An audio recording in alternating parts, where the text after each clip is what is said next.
के part first में पढ़ा था, रिएक्शन मैकेनिज्म के इंट्रोडक्शन के बारे में पढ़ा था कि रिएक्शन मैकेनिज्म होता क्या है, जरूरी क्यों है। अब जो हमारा डे 1 का पार्ट 2 है, हम उसके अंदर रिएक्शन मैकेनिज्म के बारे में अच्छे से पढ़ेंगे। सबसे पहले हम पढ़ेंगे प्रोसेसिंग अ रिएक्शन मैकेनिज्म। अब जो प्रोसेसिंग होती है रिएक्शन मैकेनिज्म की, उसमें हमारे 3 स्टेप आते हैं। नंबर 1 स्टेप जो होता है, हमें प्रोसेस करनी होती है, जो भी हमारा रीजनेबल मैकेनिज्म होगा हमें उसके बारे में देखना होगा। अब कोई भी रिएक्शन है उसको करने के लिए अगर 10 मैकेनिज्म है, 5 ही तो उसको फॉलो कर लेंगे, दुनिया में इतने सारे मैकेनिज्म है, सारे के सारे एक ही रिएक्शन में थोड़ा ही लगेंगे, जो भी है हम उन्हें प्रोसेस करेंगे। जब हम उनको देख लेंगे रीजनेबल मैकेनिज्म को, फिर हम उनकी क्या करेंगे, चेक करेंगे हाइपोथेसिस विद एक्सपेरिमेंट। हम उनके एक्सपेरिमेंट करेंगे, हाइपोथेसिस करेंगे। अगर ये दोनों चीजें हमारी सेम नहीं हुई, हम फिर से वही ऊपर वाला स्टेप अपनाएंगे, फिर सेकंड वाला, जब तक कि वो सेम ना हो। और जैसे ही ये दोनों चीजें मैच कर जाएंगी, इसके बाद हम क्या करेंगे, नेक्स्ट लेवल पे प्रूवेबल मैकेनिज्म देखेंगे, जो उस रिएक्शन के लिए बिल्कुल सटीक मैकेनिज्म होगा उसको देखेंगे। अब जैसे ही हमें सटीक मैकेनिज्म मिल गया, बात खत्म। अब इस वाले स्टेप के अंदर होता क्या है ये तो पता होना चाहिए।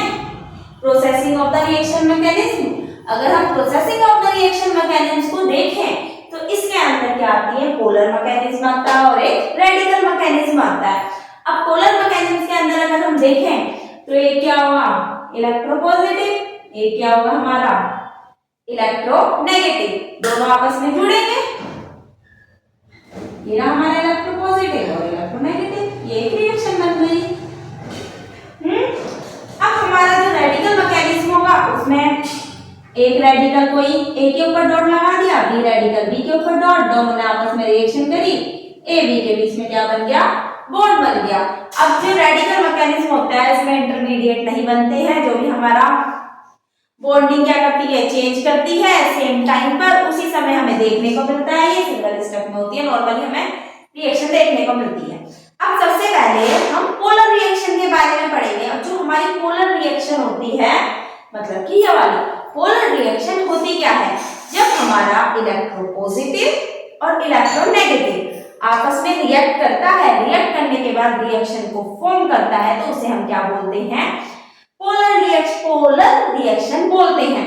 यानी कि हम सिंपल लैंग्वेज में बोल सकते हैं कि जो हमारा इलेक्ट्रोफाइल होता है वो न्यूक्लियोफाइल से रिएक्ट करता है, रिएक्ट करने के बाद रिएक्शन हो जाती है, लुईस एसिड लुईस बेस के साथ रिएक्शन करता है और हमारी रिएक्शन हो जाती है।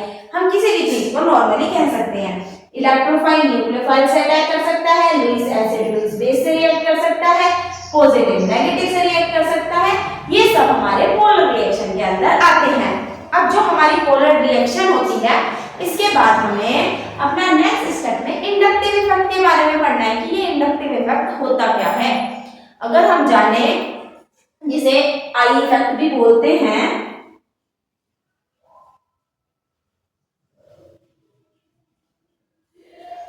इंडक्टिव इफेक्ट जिसे हम आई इफेक्ट भी बोलते हैं। अब इंडक्टिव इफेक्ट के बाद हमें रेजोनेंस के बारे में भी पढ़ना है और हाइपर कंजुगेशन के बारे में भी पढ़ना है। इंडक्टिव इफेक्ट पढ़ना है, रेजोनेंस के बारे में पढ़ना है और हमारा हाइपर कंजुगेशन के बारे में भी पढ़ना है। जब हम ये तीनों चीजें पढ़ लेंगे तो हम रिएक्शन मैकेनिज्म को और अच्छे तरीके से कर सकते हैं, क्योंकि हमें पता चल जाएगा कि हमारे कौन से एलिमेंट ज्यादा इलेक्ट्रोनेगेटिव है, कौन से कम इलेक्ट्रोनेगेटिव है, कौन सा जल्दी हट रहा है, कौन सा जल्दी जुड़ रहा है, किसकी एफिशिएंसी ज्यादा है, किसकी एफिशिएंसी कम है, किसका साइड पीरियोडिक टेबल में नीचे जाते हुए बढ़ रहा है, किसका इंक्रीज हो रहा है। ये सारी चीजों को हम इजीली जान पाएंगे। अब सबसे पहले हमारे पास क्या है, इंडक्टिव इफेक्ट है। अब जो हमारा इंडक्टिव इफेक्ट होता है, अगर हम इसे सिंपल लैंग्वेज में जाने तो ये एक तरीके का फिनोमिना होता है, जिसके अंदर हम क्या करते हैं, जो हमारे विड्रॉइंग इलेक्ट्रॉन होते हैं, फिनोमिना ऑफ विड्रॉइंग इलेक्ट्रॉन क्या होता है, phenomena of the withdrawing electron through sigma bond to a more electron atom, phenomena of withdrawing electron through a sigma bond to more electron atom. Simply यही होता है। अगर हम इंडक्टिव इफेक्ट को simply जाने तो ओनली पुलिंग अ इलेक्ट्रॉन, ये क्या करता है, सिग्मा बॉन्ड से इलेक्ट्रॉन को पुल करने का काम करता है, वो क्या होता है, हमारा इंडक्टिव इफेक्ट होता है। रिएक्शन मैकेनिज्म में इंडक्टिव इफेक्ट को जानना बहुत ज्यादा जरूरी है। अब क्या होता है, एक पुलिंग स्केल होता है, मानने की बात दो लोग हैं, एक बहुत ज्यादा वीक है और एक बहुत ज्यादा हैवी है। अब एक मानने के बाद कोई 50 किलो का है, कोई 20 किलो का है। अब हमें कैसे पता चलेगा? तो हम उनके वेट साइज को देख के पता लगा सकते हैं, या फिर अगर मानने के बाद एक 30 किलो का एक 40 किलो का, तो लगभग सेम सेम से ही लगेंगे वो इंसान। तो अगर हमें उनको पहचानना है तो पहचानने के लिए हम क्या करेंगे? उनको क्या कहेंगे कि तुम खड़े हो वेटिंग मशीन पे, तो हमें पता चल जाएगा कौन 30 का है कौन 40 का है। इसी तरीके से जो एटम होते हैं, एटम के अंदर क्या होता है? पुलिंग स्केल होता है जिसके ऊपर उनकी वैल्यू आती है, कौन सा कितना इलेक्ट्रॉन नेगेटिव है, उसकी नेगेटिविटी। जैसे कि जो हाइड्रोजन है उसकी 2.1 आती है, और जो हमारा बोरोन है उसकी 2.0 आती है, और जो हमारा कार्बन होता है उसकी 2.5 होती है, ऑक्सीजन की 3.5 होती है। अगर हम सीरीज नॉर्मली देखें किसकी, जो हमारे एटम्स होते हैं उनकी अगर हम सीरीज देखें तो उनकी सीरीज ये रही।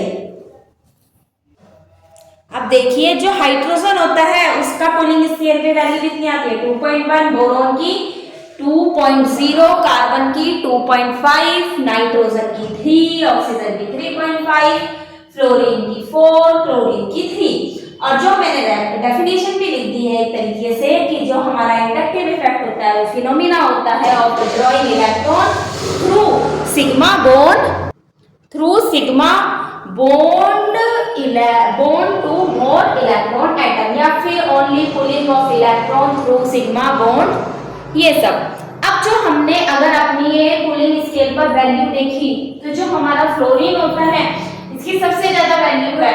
अब अगर हम पीरियोडिक टेबल में देखें तो जो हमारा फ्लोरीन होता है वो हाइड्रोजन इधर वाली साइड क्या आता है? हीलियम, लिथियम, फिर इधर जो हमारा हेलोजन सीरीज होती है फ्लोरो, क्लोरो, ब्रोमो, आयोडो, इस तरीके से हमें देखने को मिलती है। जो हमारा फ्लोरीन होता है वो सबसे ज्यादा इलेक्ट्रोनेगेटिव होता है, इसलिए हम बोलते हैं कि जब हम नीचे की तरफ को जाएंगे पीरियोडिक टेबल के अंदर तो इलेक्ट्रोनेगेटिविटी घटेगी, और ऐसे जाएंगे तो इलेक्ट्रोनेगेटिविटी बढ़ती है। और पूरी पीरियोडिक टेबल में जो हमारा फ्लोरीन होता है वो सबसे ज्यादा इलेक्ट्रोनेगेटिव है। अब जैसे कि मैंने यहाँ पे कार्बन और कोई हेलोजन लगा दिया, और कार्बन और फ्लोरीन और कार्बन और क्लोरीन लगा दिया। अब मुझसे पूछा जा रहा है कि किसकी इलेक्ट्रोनेगेटिविटी ज्यादा होगी? ये अब इनके बीच में क्या होता है? थोड़ा सा पार्शियल, अगर फ्लोरीन है तो उसके पास थोड़ा सा पार्शियल नेगेटिव चार्ज होगा, क्लोरीन के पास भी होगा। कंपैरिजन तो बाद में करेंगे, इसके पास थोड़ा सा पार्शियल नेगेटिव, पार्शियल पॉजिटिव, लेकिन इसके कंपैरिजन में इसके पास ज्यादा नेगेटिव चार्ज होगा और ये ज्यादा पॉजिटिव, तो ये जल्दी से अपनी तरफ को क्या करेगा? इलेक्ट्रॉन को, नेगेटिव वाला क्या करता है? इलेक्ट्रॉन को खींचने का काम करता है, वो जल्दी से ज्यादा इलेक्ट्रॉन को खींच लेगा कंपेयर टू इसके। ये हमारा पुलिंग स्केल होता है। अब हम अपने जो नेक्स्ट लेक्चर है उसके अंदर इंडक्टिव इफेक्ट के बहुत सारे क्वेश्चन करेंगे, ताकि आपको इंडक्टिव इफेक्ट निकालना आ जाए कि इंडक्टिव इफेक्ट के क्वेश्चन किस तरीके से करते हैं। इसमें प्लस आई माइनस आई आता है, और जो रिएक्शन मैकेनिज्म होते हैं इसके अंदर इसकी जरूरत जितनी होती है मैं अभी आपको उतना ही बताऊंगी, और इंडक्टिव इफेक्ट के लिए मैं अलग से एक लेक्चर इंक्लूड करूंगी इसके अंदर। जो हमारा इंडक्टिव इफेक्ट है इसके लिए मैं एक अलग से पूरा लेक्चर रिकॉर्ड करूंगी, जिसमें हम plus I minus I effect को अच्छे से जानेंगे। रिएक्शन मैकेनिज्म में जितना इंपॉर्टेंट है हम उतना ही पढ़ेंगे, उतने ही हम उसके क्वेश्चन करेंगे, और एक्स्ट्रा क्वेश्चन के लिए अलग से लेक्चर क्या करूंगी? अपलोड करूंगी। अब ये डे 1 सीरीज में हमने आज क्या पढ़ा कि इंडक्टिव इफेक्ट क्या होता है। हम कल को रेजोनेंस के बारे में, हाइपर कंजुगेशन के बारे में और रिएक्शन मैकेनिज्म के आगे वाले स्टेप के बारे में जानेंगे। जब हमारा ये रिएक्शन मैकेनिज्म की सीरीज पूरी कंप्लीट हो जाएगी तो फिर आपको जो भी रिएक्शन है उसका मैकेनिज्म आप उससे क्रिएट कर सकते हो, लास्ट में डिटरमाइन कर सकते हो कि इस रिएक्शन में इंटरमीडिएट क्या बनेगा, रिएक्शन कब कहाँ पे प्रोसीड करेगी, कितने स्टेप की रिएक्शन होगी, कहाँ पे स्लो होगी, कहाँ पे ये फास्ट होगी, रेट डिटरमाइन कैसे होता है, ऑर्डर कैसे निकलता है, ये सब आप अच्छे से सीख पाओगे और खुद से कर पाओगे। Thank you.